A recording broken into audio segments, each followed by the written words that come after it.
농식품 보조금의 효율적인 관리와 부정수급을 사전에 예방하기 위한 농식품 재정 제도에 대해서 알아볼까요?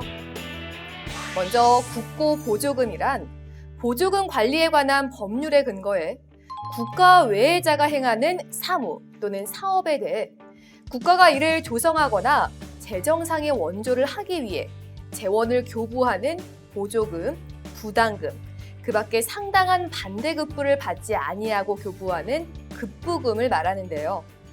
중앙관서 예산상의 국고보조금은 민간 경상보조, 민간 자본보조, 자치단체 경상보조, 자치단체 자본 보조 사업을 말하고 있습니다. 그리고 농식품 사업자금의 효율적인 집행 관리를 위해 농림축산식품 분야 재정사업관리 기본규정 훈령을 2014년 1월 제정해서 현재까지 운용하고 있습니다. 그렇다면 누가 농림축산식품 사업 대상자일까요? 관련 법령에 따라 농업인, 농업법인, 생산자 단체, 지방자치단체, 공공기관 등이 있으며 2개 이상의 법인, 단체 또는 개인이 수행할 수 있는 보조사업은 공모를 통해 보조사업자를 선정하고 있습니다. 그리고 농식품 사업자금을 지원받고자 하는 자는 사업신청서를 사업시행기관에 제출해야 하며 사업시행기관의 장은 농업경영체의 등록 및 변경 등록 여부 확인 등 적합한 신청자에 대해 재무안정성, 사업능력, 중복, 현중 지원 여부 등을 면밀하게 검토해야 합니다. 사업시행기관은 투명하고 공정한 사업 대상자 선정을 위해 선정위원회를 구성 및 개최해야 하며 사업 대상자의 선정이 확정된 경우에는 즉시 사업 대상자에게 그 결과를 통지해야 합니다. 선정위원회의 최종 심의 결과는 선정위원회 위원 개인정보, 개별 심의 결과를 제외하고는 공개함을 원칙으로 하고 있습니다. 또 사업 시행기관은 보조금 또는 간접 보조금의 교부를 결정할 때 법령과 예산에서 정하는 보조금 또는 간접 보조금의 교부 목적을 달성하는 데 필요한 조건을 붙일 수 있으며 기본규정 별지 제7호 서식을 참고해서 사업 대상자에게 통지해야 합니다. 보조사업자 또는 간접 보조사업자는 수입과 지출을 명백히 구분해서 보조사업 전용 계좌를 개설해 관리해야 하는데요. 2천만 원을 초과하는 물품 및 용역 구매 계약, 건설산업기본법에 따른 건설공사로서 2억 원을 초과하는 공사계약, 건설산업기본법에 따른 전문공사로서 추정가격이 1억 원을 초과하는 공사계약, 그 밖에 공사 관련 법령에 따른 공사로서 추정가격이 8천만 원을 초과하는 공사계약을 체결하는 경우에는 다음과 같이 조달청장에게 위탁해서 계약 체결, 지방자치단체 장에게 위탁해서 계약 체결, 전자조달의 이용 및 촉진에 관한 법률 제2조 제4호에 따른 국가종합전자조달 시스템을 이용해서 계약 체결하는 방법으로 계약을 체결해야 합니다.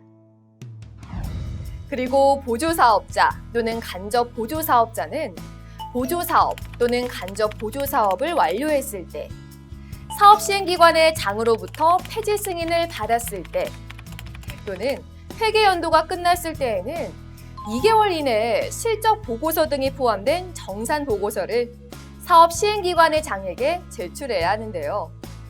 정산 보고서 작성 및 검증을 위한 세부 기준은 각각 보조사업 정산보고서 작성 지침, 보조사업 정산보고서 검증 지침을 따라야 합니다.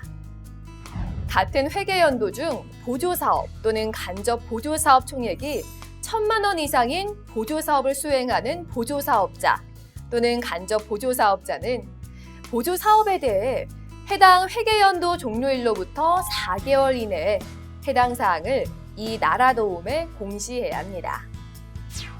또 민간 보조사업자가 보조금으로 기본규정 별표 4에 해당하는 중요재산을 취득한 경우에는 15일 이내에 이 나라도움에 등록 및 보고해야 하며 사업시행기관의 장은 민간 보조사업자가 보고한 중요재산 취득 현황을 1개월 이내에 이 나라도움에 공시해야 합니다. 중요재산 중 부동산에 관한 소유권 등기를 할 때에는 다음과 같은 내용을 부기 등기해야 하며 부동산의 종물만 지원받은 경우에는 기본 규정 별표 3에 따른 스티커형 표지를 반드시 부착해야 합니다. 보조사업을 완료한 후에도 중요재산 사후관리기간 내에 농식품부 장관 또는 시도지사의 승인 없이 중요재산에 대해서 보조금의 교부 목적에 위배되는 용도에 사용하거나 양도, 교환, 대여, 담보의 제공 등을 해서는 안 됩니다. 다만 보조사업자가 부득이한 사유로 기본규정 제19호 서식으로 농림축산식품사업 지원시설처분 승인신청서를 제출해서 시도지사에게 승인받은 경우는 처분 가능합니다. 보조금 부정수급은 보조금법 제30조 제1항 및 제2항에 따라 교부 결정을 취소하는 경우 또는 제33조 제1항에 따라 보조금을 반환해야 하는 경우를 말하는데요. 보조금 부정수급이 적발된 경우에는 다음과 같이 법령에 따라 제재를 받을 수 있음을 유의해서 보조사업을 추진하시기 바랍니다.